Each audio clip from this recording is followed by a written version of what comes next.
Hi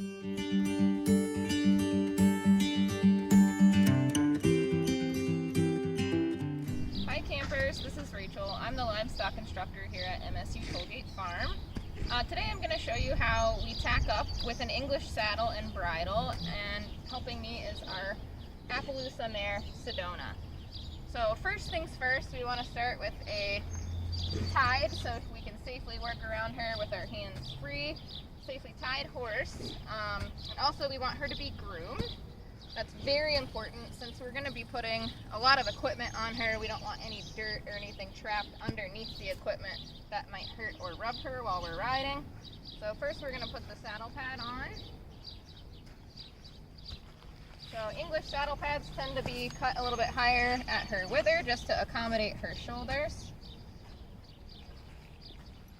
Next, we'll take our English saddle here.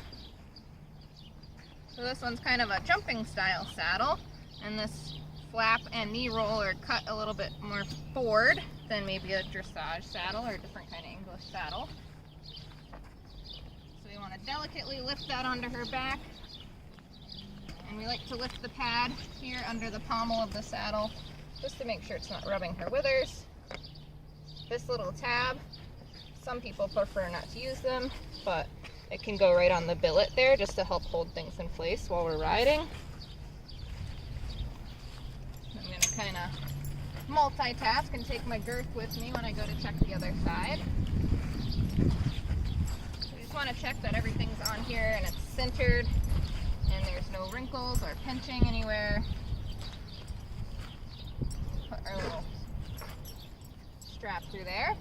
So with this style English girth, it's got elastic on one side. Traditionally, when you mount your horse, you'll do it from the horse's left side. So when you're putting this type of girth on, you always want the elastic to be on the left side so you can easily adjust that elastic portion.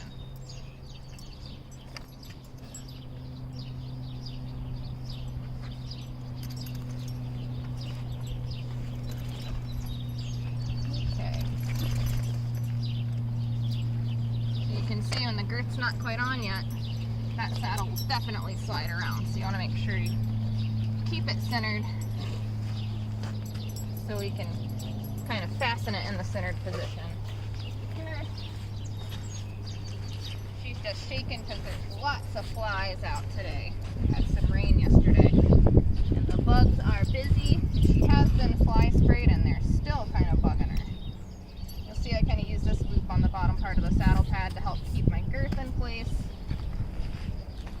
Because the last thing we want is any sliding or rubbing for the horse's comfort and the rider's safety. There we go.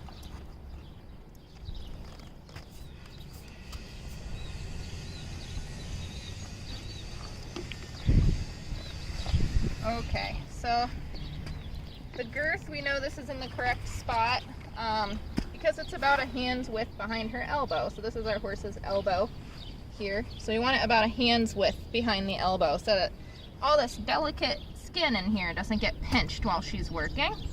And then when we put it on initially, you want to kind of make sure when we're figuring out what size girth to purchase for our horse or what to use on our horse, we want to make sure that when it's fastened as the finished product here, that it's not all the way at the end hole. That way if it breaks or a hole tears, you have other options to go to.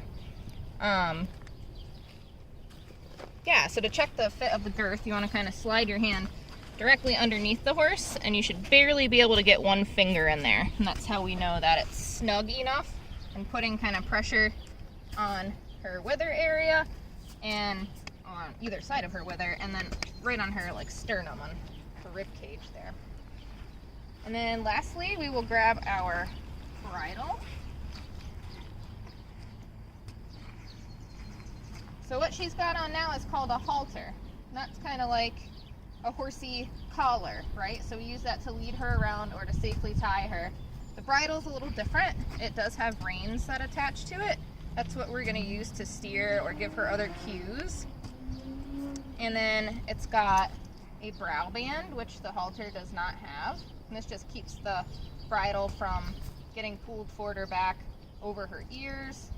And then it has a bit, which is probably the most recognizable thing about a bridle, is this metal bit, which is going to sit in her mouth. So I'll show you how we put that on. To keep the reins safely away from my legs and her legs, we're going to put them over her neck.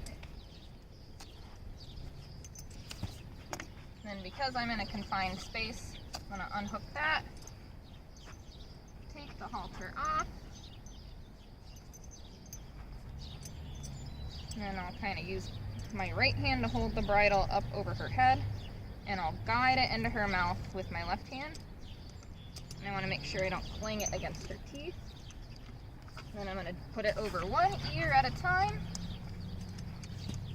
Make sure the brow band kind of fits into these natural little dips in between her eye and ear. And we'll fasten our throat latch, is what this piece is called. So the throat latch functions to help if your horse ever reaches down to maybe scratch their face on their leg. What we don't want to happen is for them to actually rub the bridle right off over their ears. So that's what the throat latch is kind of there to do, is to keep the bridle from going over their ears.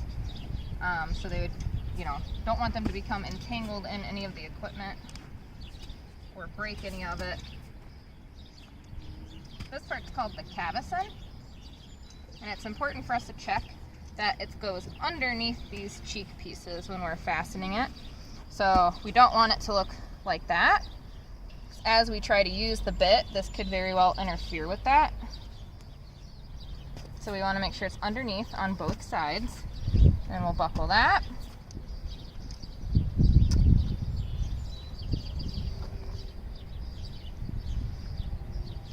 There we go.